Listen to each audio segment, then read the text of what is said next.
Ipinagpalit na ng Milwaukee Bucks si Pat Connaughton at 2 second-round picks sa Charlotte Hornets kapalit ni Vasilije Micic. Matapos nilang i-waive ang kontrata ni Damian Lillard, agad na kumilos ang Bucks para kumuha ng kapalit at dito na pumasok si Micic. Si Connaughton ay kasama ni Giannis sa championship team noong 2021 pero ngayon ay bahagi na ng rebuild ng Hornets. Samantala si Vasilije Micic ay isang veteranong playmaker mula sa Europe na kilala sa matatalinong pasa at maayos na shooting. Hindi man siya kasing explosive ni Lillard pero pwede siyang magbigay ng organisadong opensa sa Milwaukee sa likod ni Giannis. Samantala, pumirma si Sandro Mamukelashvili ng 2 taong kontrata na nagkakahalaga ng $5.5 million sa Toronto Raptors. Ito ang parehong Mamu na naging viral noong nakaraang season habang nasa San Antonio Spurs matapos siyang gumawa ng 34 points sa loob lang ng 19 minutes, shooting 13 out of 14 sa field at 7 out of 7 sa tres. Ngayon, magiging energizer siya sa second unit ng Raptors, isang mobile big man na kayang bumomba ng puntos mula kahit saan sa court. Samantala, sinigurado na rin ng Toronto Raptors ang pananatili ni Jakob Poeltl matapos siyang pumirma ng 4 na taong kontrata na nagkakahalaga ng $104 million. Matapos magpakita ng solid na stats na 14.5 points, 9.6 rebounds at 1.2 blocks per game sa 63% field goal shooting, hindi na pinakawalan pa ng Toronto ang kanilang starting center. Si Poeltl ang defensive anchor ng Raptors at malaking bahagi ng sistema ng team moving forward. Samantala, nagdagdag naman ang Boston Celtics ng bagong pyesa sa kanilang bench matapos pumirma si Josh Minott ng 2-year $5 million deal. Habang nagpapagaling pa si Jason Tatum mula sa injury, si Minott ang maaaring pansamantalang ipasok bilang wing defender.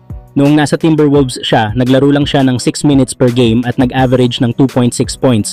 Isang bench player na kilala sa athleticism at hustle. Hindi dapat asahan na mapupunan niya ang impact ni Tatum pero may potensyal siyang makatulong sa rotation ng Boston.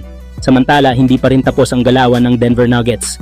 Matapos nilang makuha sina Bruce Brown, Cameron Johnson at Jonas Valanciunas, nadagdagan pa ng isa pang veteranong pyesa ang kanilang lineup sa pagkuha kay Tim Hardaway Jr. sa 1 taong kontrata. Si THJ ay isang sharpshooter na kayang magbigay ng instant offense at spacing, eksaktong role na iniwan ni Kentavious Caldwell-Pope noong nakaraang season. Malaking tulong siya sa second unit at pwedeng sumabog sa scoring kahit off the bench. Mga idol, anong masasabi nyo? Parang starting 5 na ang bench unit ng Nuggets, sobrang lalim. Samantala, matapos i-trade ng Sacramento Kings si Jonas Valanciunas, agad silang kumilos at kinuha si Drew Eubanks bilang backup center ni Domantas Sabonis. Solid pick-up si Eubanks, may depensa, timing sa rebound at kayang umiskor sa pick and roll plays. Tahimik pero epektibo, bagay sa sistema ng Kings. Samantala, nagbabalik naman sa Cleveland Cavaliers si Larry Nance Jr. matapos pumirma ng 1 taong kontrata. Mula 2018 hanggang 2021, naging mahalagang bahagi siya ng Cavs dahil sa kanyang hustle, depensa at versatility. Ngayon, inaasahan na siyang magdala ng veteran leadership sa batang core ng Cleveland. Samantala, mabilis ding kumilos ang Detroit Pistons matapos mawala si Tim Hardaway Jr. Sa isang sign-and-trade deal, nakuha nila si Duncan Robinson mula sa Miami Heat kapalit ni Simon Fontecchio. Si Robinson ay isang elite shooter na nag-average ng 12.9 points at 39% mula sa tres noong nakaraang season. Sa Pistons, magiging mahalaga siyang floor spacer sa tabi ni Cade Cunningham at Jaden Ivey. Samantala, tila hindi pa tapos ang plano ng Los Angeles Lakers. Matapos i-buyout ng Portland Trail Blazers si DeAndre Ayton, lumalakas ang tsansa na hindi lang isa kundi 2 big man ang makukuha ng Lakers dahil posible ring kunin nila si Robert Williams III.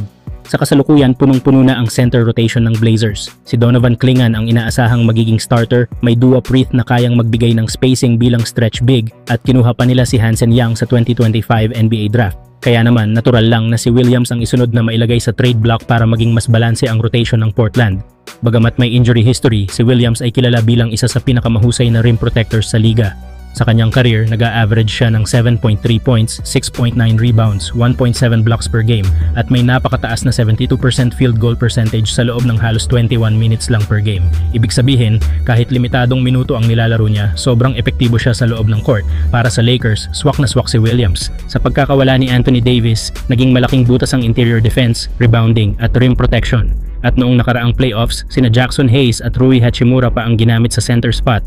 Dahilan kung bakit mabilis silang natanggal sa unang round. Si Robert Williams ang klase ng defensive anchor na kayang takpan ang mga kahinaan ng Lakers sa loob. Kayang-kaya niyang magbantay ng pick and roll, sumalo ng alley-oop mula kina LeBron at Luka Doncic at maging enforcer sa ilalim.